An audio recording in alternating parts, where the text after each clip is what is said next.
So now what we're going to do is we're going to have a look at why lop-eared rabbits are a little bit more prone to issues with their ears.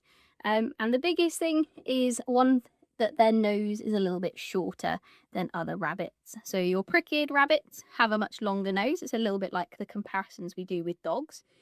So these are what we class as brachycephalic rabbits. So their noses are a little bit more squished against their face, and that just shortens the tubes that connect their nose and their ears and the draining ports between the two. And then also, because their ears are folded downwards, the ear canals and the tubes connecting the ear canal to the outer ear are folded over. So normally with a prick-eared rabbit, their tubes are all straight. But when we have a lop-eared, those tubes are folded down, and that creates can create, not always, but can create a build-up of what we call cerebrum, or potentially infection or abscess in the process. So that's why they're a little bit more prone than your prick-eared rabbits instead. Now, when we're looking at the ears, we want to be sort of examining the outer ear. So this is called the pinna. So this is the outer ear. And what you're looking for is any crusting, any sort of maybe fluid, or any sort of pus-like material. Now, don't be alarmed if there is pus-like material, because sometimes that pus is not actually pus. It's what we call cerebrum. And basically, it's a natural build-up of something that the rabbits produce. And in rabbits with pointy ears, they will naturally excrete that cerebrum normally. But again, because those lop ears have that fold, it basically builds up and they have nowhere to escape it.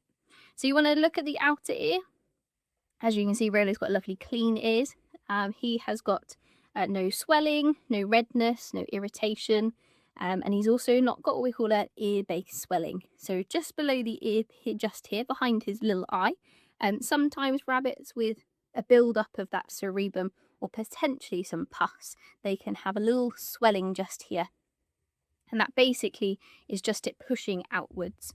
And now if there is an ear base swelling, can be a little bit of a problem, because it can lead to an abscess or a pus or an infection or something like that. So you just got to keep an eye out for that.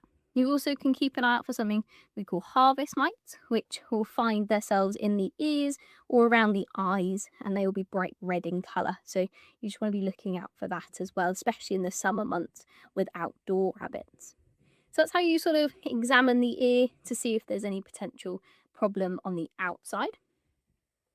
But there are some other sort of symptoms that could be looking at if you've got an ear problem that may not be quite so obvious. You could have problems with eating and a lot of drooling, or could be dropping food as they're trying to eat, or they could have something what we call facial palsy, which basically, if you look at Rolo, he's got a nice symmetrical face. But sometimes if there is an ear problem, they can have a drooping of the face. So one side of his face will sort of sag, and that's what will happen initially. But if it's a long-term issue and that's not noticed straight away, what it'll actually do is it will become atrophied. That muscle will degenerate and it will become quite tight. So actually it'll look like the other side of the face is a little bit more droopy, when actually it's the side that's tighter that is affected. But you always got to look at how symmetrical the rabbit's face is, essentially. And if there looks like a little bit of drooping or a little bit of unsymmetrical side, then that's when you need to sort of speak to a vet. Other symptoms can include things such as gut stasis. So that's when they stop eating, and that's usually because of the pain of the ear and the issues that they're having inside the ear as well. You're doing very well there, sir, aren't you? Now, when it comes to having to see a vet, if you have any issues or you feel worried about your rabbit, always speak to a professional, always speak to a registered vet with practice, especially if they've got exotic experience, because we want to make sure that we get these rabbits in with people that are confident treating these issues. But if you've not got an exotic specialist, please speak to your local practice.